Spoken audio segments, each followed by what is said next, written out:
Bonjour à tous, et si nous préparions des boules de Berlin au chocolat mais sans friture, donc au four. Je vais m'aider d'une machine à pain pour le pétrissage.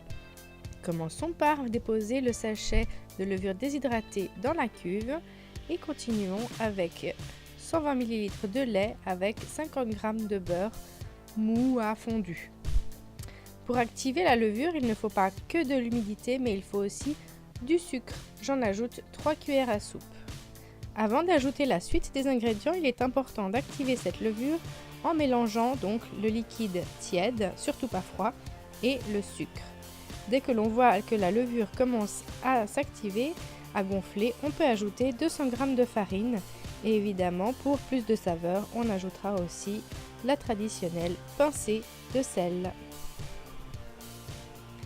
Je commence ensuite à mélanger tous les ingrédients avec une maryse pour faciliter le travail de ma machine.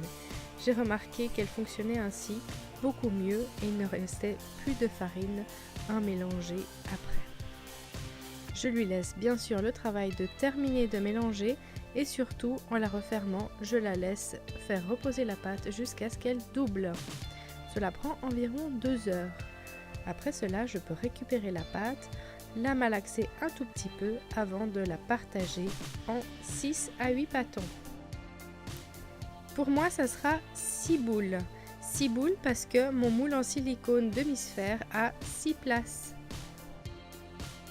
Après avoir séparé la pâte en 6 parties, je roule chaque partie individuellement avant de les placer donc dans les 6 cases de mon moule en silicone demi-sphère. Le four est actuellement en train de préchauffer à 180 degrés. Si les boules ne sont pas frites mais plutôt cuites au four, il ne faut pas cependant qu'elles ne soient pas croustillantes. On va ajouter du beurre à la surface avant d'enfourner. J'ajoute un petit pétale de beurre sur chaque boule. On peut maintenant enfourner nos boules de pâte dans le four pendant 20 minutes à 180 degrés. Après 20 minutes, voilà les boules. Je vous avais bien dit qu'on aurait pu en faire peut-être 8 au lieu de 6. Ce sont de grosses boules. Elles se démoulent très facilement grâce au silicone et au beurre contenu dans la préparation. Les boules sont délicieuses ainsi, mais je vais en garnir quelques-unes avec de la pâte à tartiner.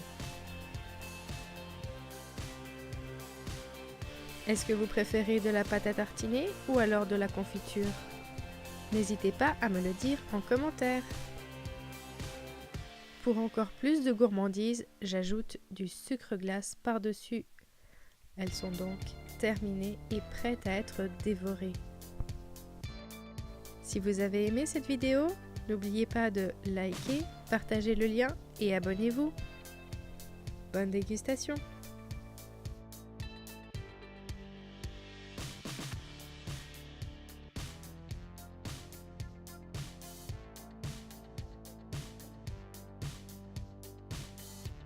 Pour plus de recettes, venez voir le blog pinkcappuccino.ch. Abonnez-vous aussi au hashtag Comment faire manger ses enfants.